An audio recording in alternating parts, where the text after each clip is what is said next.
Hər vaxtınız xeyir olsun Nuraynə. Bəli, sizin də vurğuladığınız kimi son günlər ölkə ərazisində hava şəraiti dəyişkən keçir və təbii ki, meteoroloji insanlar üçün əlverişli günün olduğu da müşahidə edir, amma əlverişsiz hava şəraitinin mövcud olduğu anlar da yaşanır və təbii ki, bu da həmin şəxslərə müəyyən qədər təsir göstərir və həmin şəxslərin gün ərzində iş keyfiyyətinə, həyat keyfiyyətinə təsir göstərir.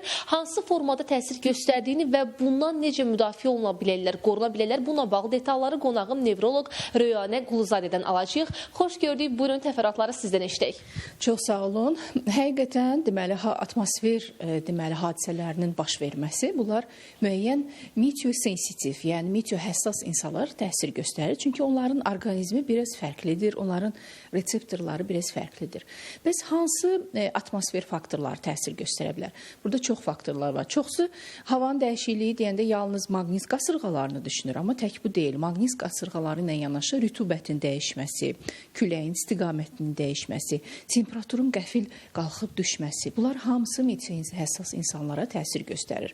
Bəs daha çox nəyə təsir göstərir? Əlbəttə ki, ürək-qan damar sistemi və sinir sistemi. Bax, bu iki sistem problemləri olan, həssas olan insanlara çox ciddi təsir göstərir. Ümumiyyətlə bilirik ki, orqanizmimiz demək olar ki, 60-70% sudan ibarətdir və su bu dəyişikliklərə ən tez reaksiya verəndir. Ona görə ilk növbədə ürək-qan damar sistemində biz dəyişikliklər görürük. Deməli, atmosfer təzyiqinin dəyişməsi, küləyin və maqnit fırtınalarının baş verməsi damar tonusunda dəyişikliklərə səbəb olur. Ona görə insanlar arterial təzyiqin ya kəskin düşməsini, ya kəskin artmasını hiss eləyirlər. Və biz belə insanlarla tez-tez qarşılaşırıq.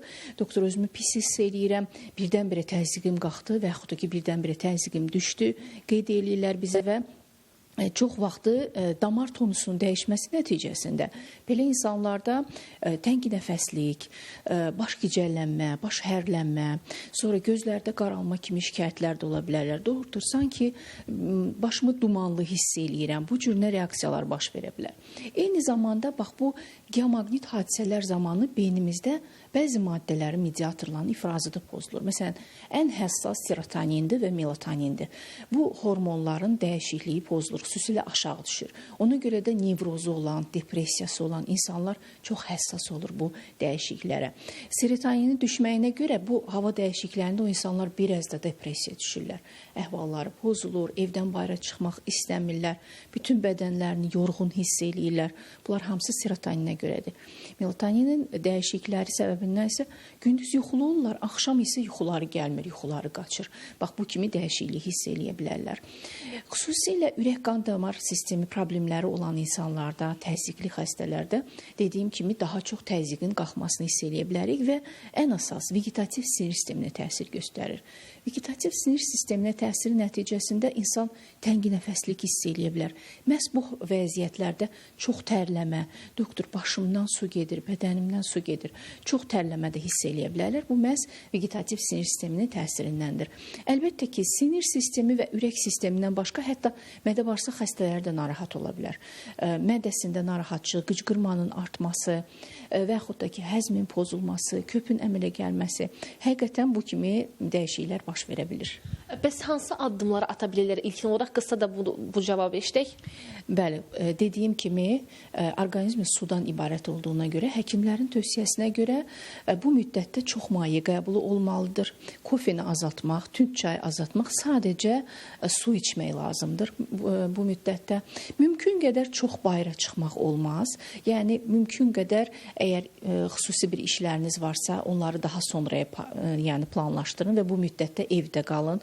Yuxunuzu normalda saxlayın. Yəni, çox işıq təsirində olmayın. Yəni, televizor, telefona çox baxmayın ki, zaten azalmış melatonin, bilirsiniz, işığın təsirindən biraz da azalır, o mavi işıq təsirindən. Ona görə də yuxu pozuntuları əmələ gələ bilər. Bu da orqanizmə təsir göstərir və bir də ürək-qan damar sistemi xəstələrinə tövsiyə mütləq sürətdə təzyiq ölçülməli, təzyiq və ürək dərmanları vaxtı-vaxtında qəbul olunmalıdır. Təşəkkür edirəm sizə ətraflı məlumatları biz və tamaşaçılarımızla paylaşdığınız üçün. Elə havaların dəyişkən keçməsi birbaşa meteoroloji insanların səhhətinə təsir göstərir və biz də elə hər dəfə hava proqnozu ilə bağlı informasiyalar təqdim edəndə bu məqamları xüsusilə diqqətə çatdırırıq və elə yəni şəxslər də, meteoroloji insanlar da məhz elə həkimin vurğuladığı simptomları özündə hiss edən şəxslər də məhz sadallanan məqamlara və tövsiyələr mütləq şəkildə əməl etməlidirlər. Çatdıra biləcəklərimiz bu qədərdir. Söz yenidən sizdədir. Təşəkkürlər Rəqsanə.